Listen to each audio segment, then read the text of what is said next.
Used to be when people talked about the end of the world, we locked them up, or laughed them off. Sometimes both. But we never took them seriously.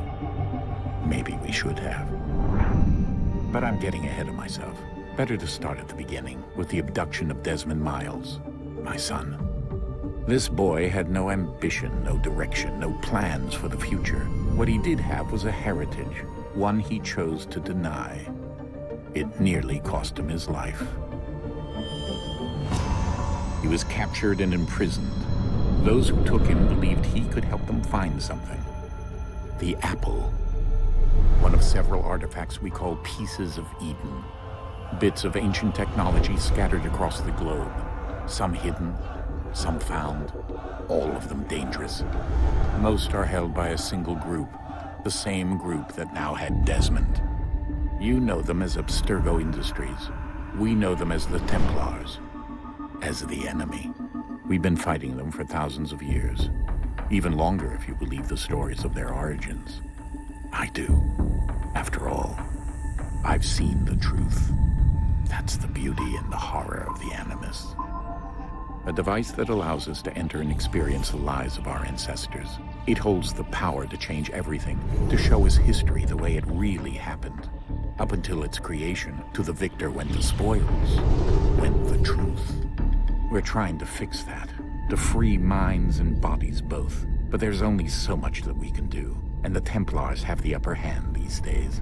But something larger than the Assassins and Templars is approaching, bigger than all of us.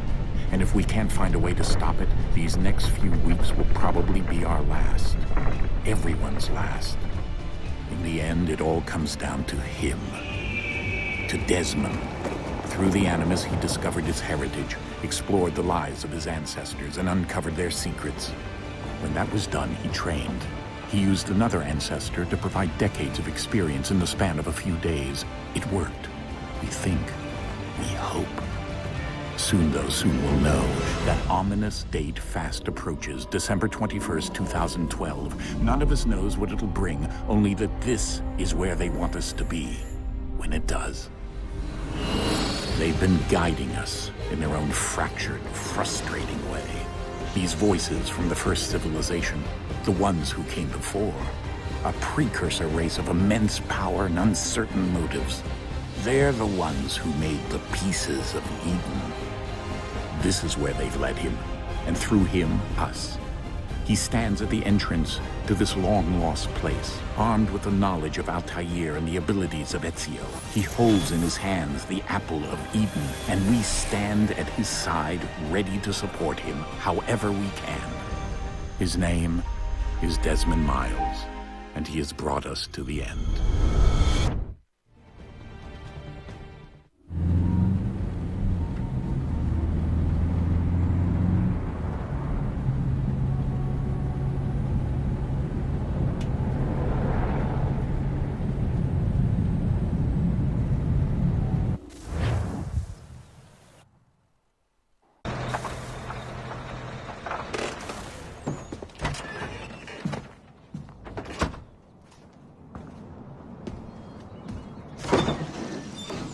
We're here.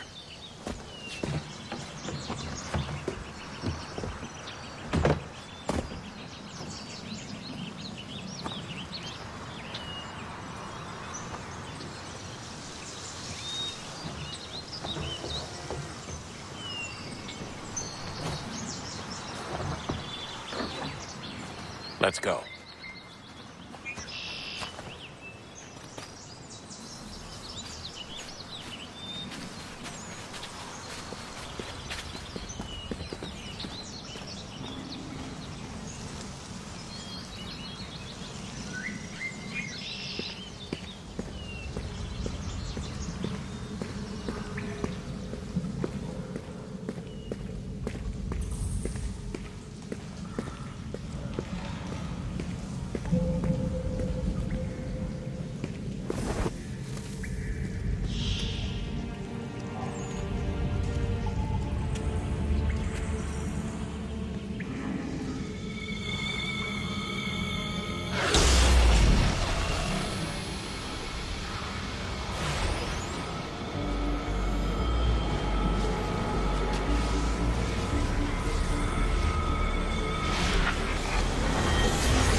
In another moment, down went Alice after it, never once considering how in the world she was to get out again.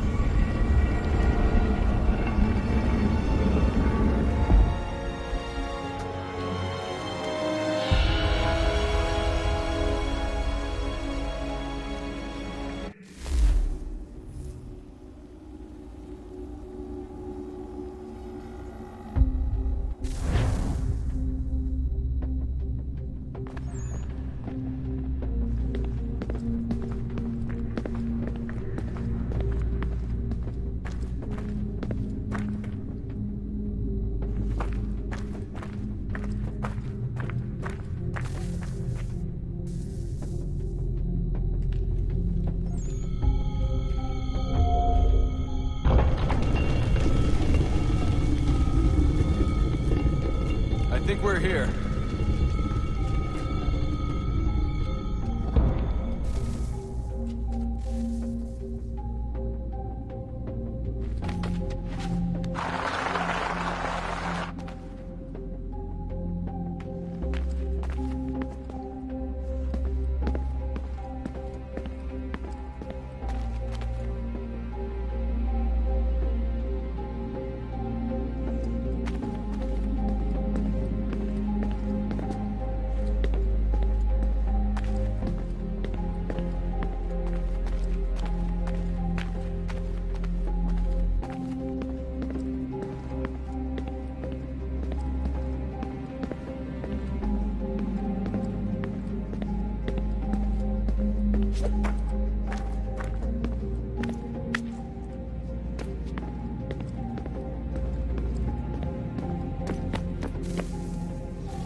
You must find the key.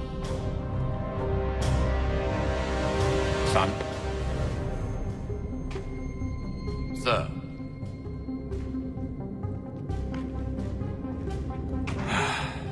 Here we go again. Desmond? Do you hear us? Yeah. What happened? The temple triggered a bleeding effect. You collapsed and entered into a fugue state. So naturally, you dropped me into the Animus instead of, I don't know, making sure I was okay? You weren't in any danger. Besides, the temple appeared to be communicating with you, and I didn't want to risk severing the connection. At least not until we knew what it wanted. Right. Of course. Son, No, it's fine. I get it. And I know what I'm looking for, by the way. It's a key. Just no idea where it is, though. I guess that's why she triggered the bleeding effect. She? Juno, Dad. She's talking to me. Okay, Desmond.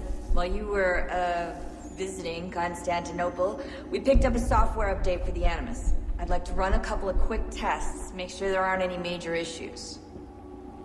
All right. What do you need me to do? We'll start simple. Walk to the marker over there.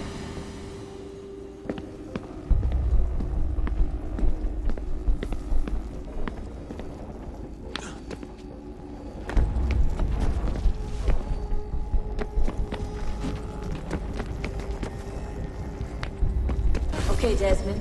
Let's practice climbing on these objects.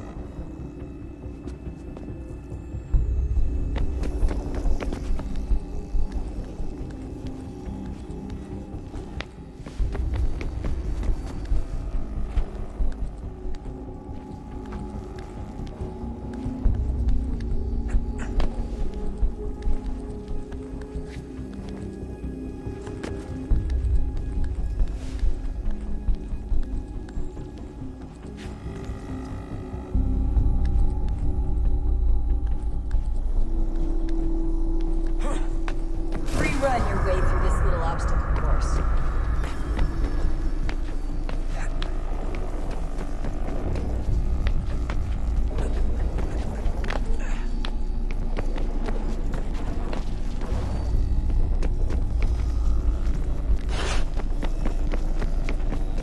That's a constraint.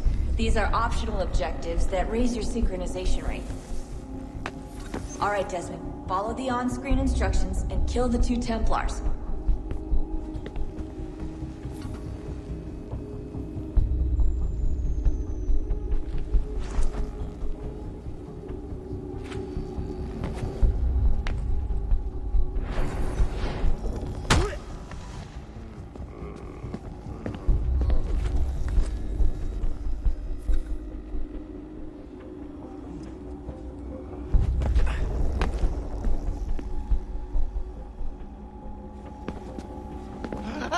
All you have to do here is jump the gap.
Levels look good now. We should be able to build the world. Time to find out what the temple wants from you.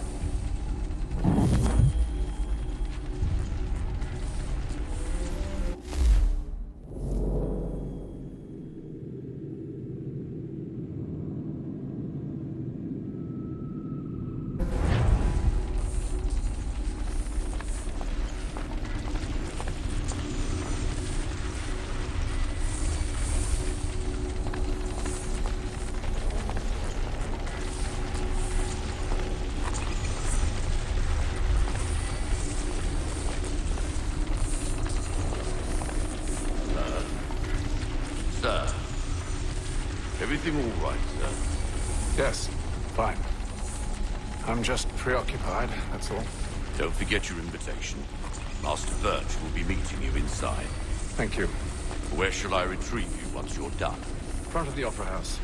And be quick about it. Don't expect to be here long. I'll bring her round at once.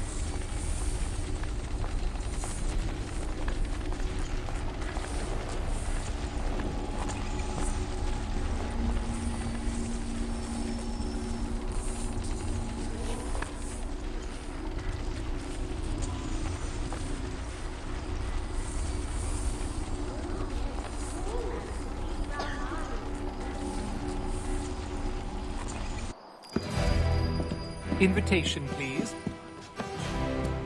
Shall I take your coat, sir? At the old plough. John and Robert will both attend, so it would be the whole plan. Ladies and gentlemen, you are requested to kindly find your seats. Whether by leech, razor, or scarification, always makes you feel better. Not like those all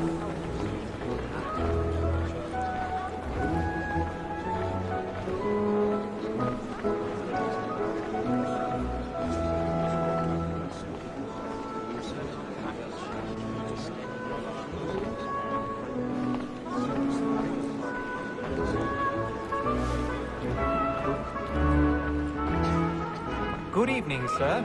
This way, please.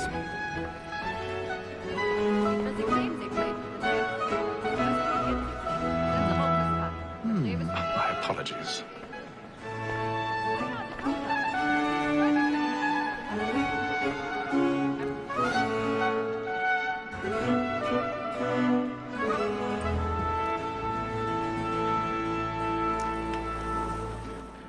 Evening, Hatham.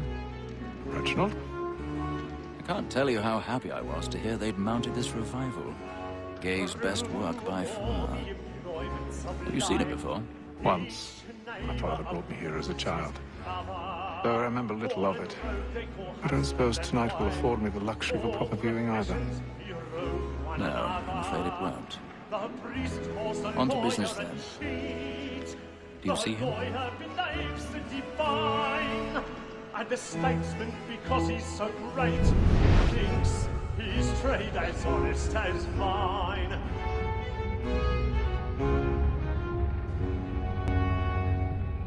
A lawyer is an honest employment, so is mine. Like me too, he acts in a double capacity, both against roads and for them. For 'tis but fitting that we should protect and encourage cheats, since we live by 'em. Sir, Black Mall had sent word of trial comes on in the afternoon, and she hopes you will order matters so as to bring her off. As the wench is very active and industrious, you may satisfy her that I'll soften the evidence. Tom Gag, sir, is found guilty. A lazy dog! When I took him the time before, I told him what would come to if he did not mend his hand. This is death without reprieve. I may venture to book him. For Tom Gag, £40. Let Betty Sly know I'll save her from the transportation. If I can get more by her staying in England. Betty hath brought more goods into our lock year than any five of the gang. And in truth, 'tis a pity to lose so good a He's customer. seated in one of the boxes above. The stairs are watched. We'll need to find another way out. Leave her 12 months longer. I love to I let already women have. escape. A good sportsman always lets the end partridges fly, because the breed of the game depends on them. Besides, here the law allows us no reward. There's nothing to be got by the death of women, except our wives. 1,000 Without pardons. dispute, she is a fine My woman, apologies. because to her I was obliged for my education. And to say a bold word, she hath trained up more young fellows to the business than the gaming table. Truly, Filch, thine observation is right. We and the surgeons are more beholden to women than all the professions besides. Sir, Black Mall had sent word of trial comes on in the afternoon, and she hopes you will order matters so as to bring her off.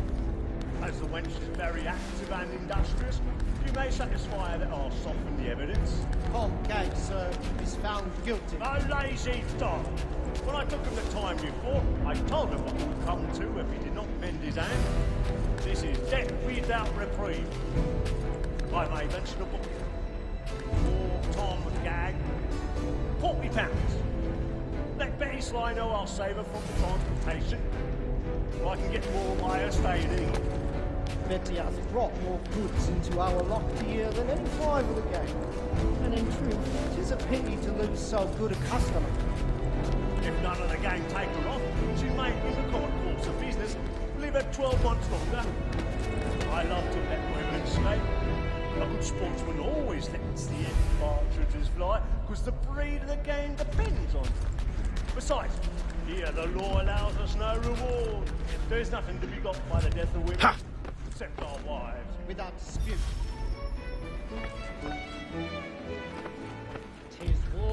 seduces all mankind, like where we first were taught the healing arts, a very light can cheat when most people she tricks us of our money with her hearts.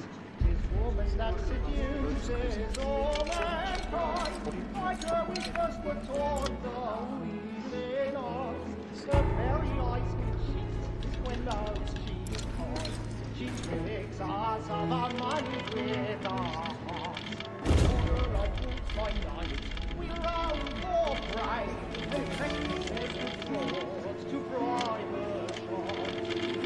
The blood like law, are one by pay, and beauty must be feeding to our hearts. Order like wolves by night, we round for prey, and practice every fraud to bribe a shot. Seeds of love like law are one by pay, and beauty must be feeding to our hearts.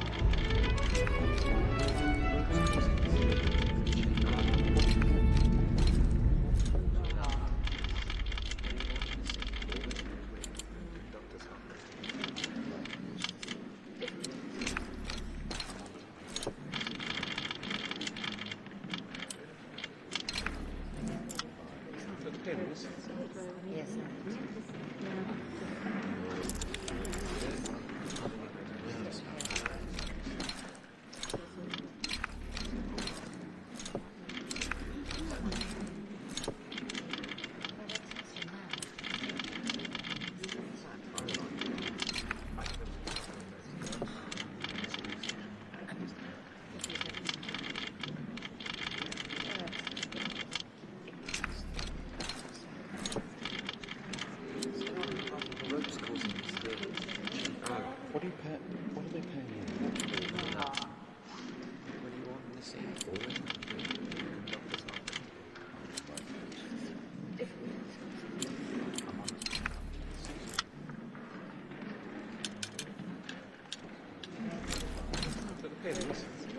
Yes, sir.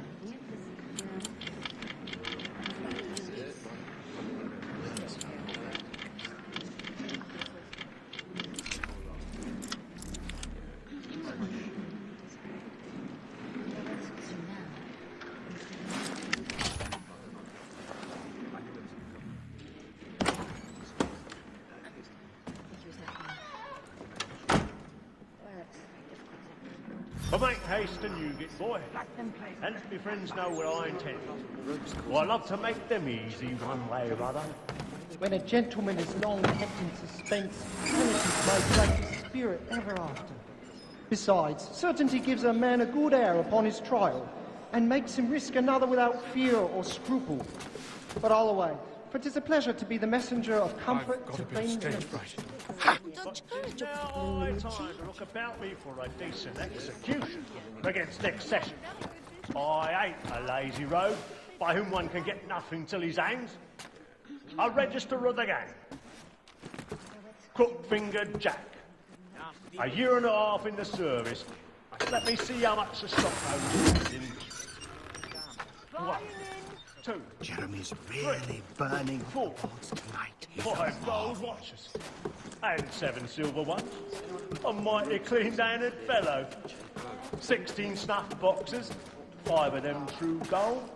6 dozen of handkerchiefs. 4 silver hilted swords. Half a dozen of shirts. 3 tie periwigs.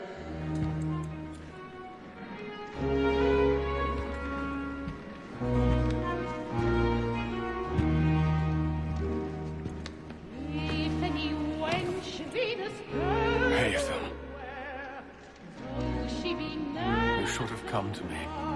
We would have found another way. Yes. But then you would have known. For what it's worth, I'm sorry.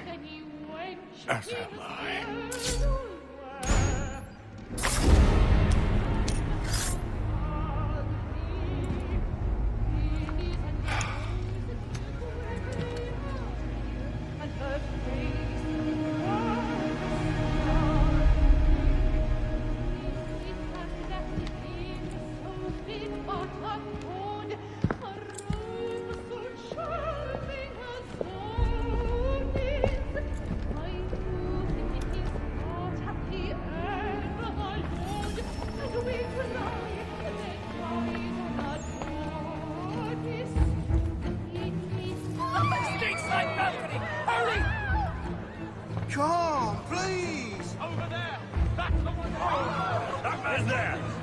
was killed in the upper balcony. But I've done no wrong. I swear it. Any weapons? I beg your pardon. No pushing, please. Patience, please.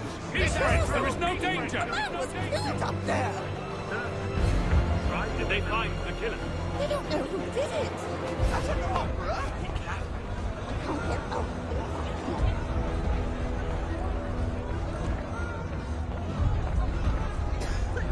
It happened right at that balcony. What are those men doing in there? Peace, friends. There is no danger. Move! Move! Imbecile!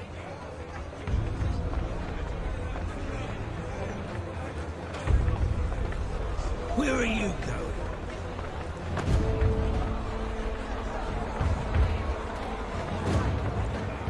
I'll search along here. You search down there. Very well. If you find anyone, give a shout.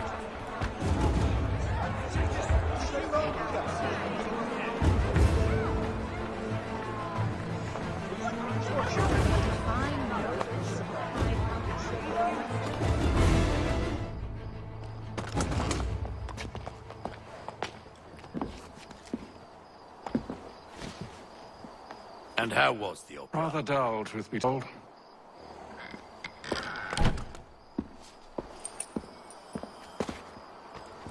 Shall we be off then? Aye. To Fleet and Bride. By your command.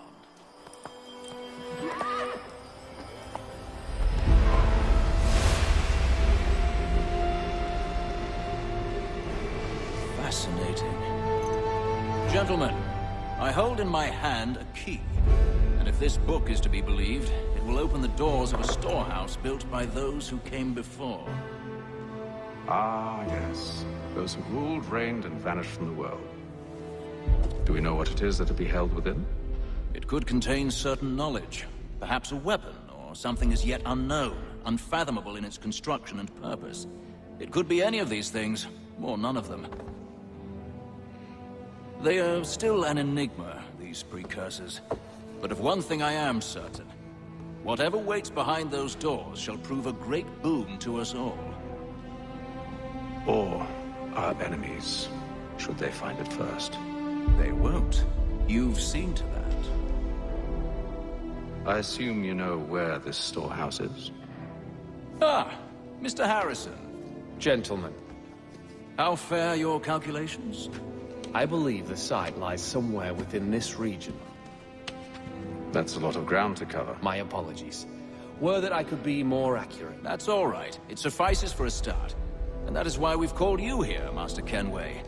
We'd like for you to travel to America, locate the storehouse, and take possession of its contents. I'm yours to command. Although a job of this magnitude will require more than just myself. Of course. Upon this paper are the names of 5 men sympathetic to our cause. Each is also uniquely suited to aid you in your endeavor. With them at your side, we'll want for nothing. Well, then I'd best be on my way. I knew our faith in you was not misplaced. We booked you passage to Boston. Your ship leaves at dawn. Go forth, Hatham, and bring honor to us all.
Shall I do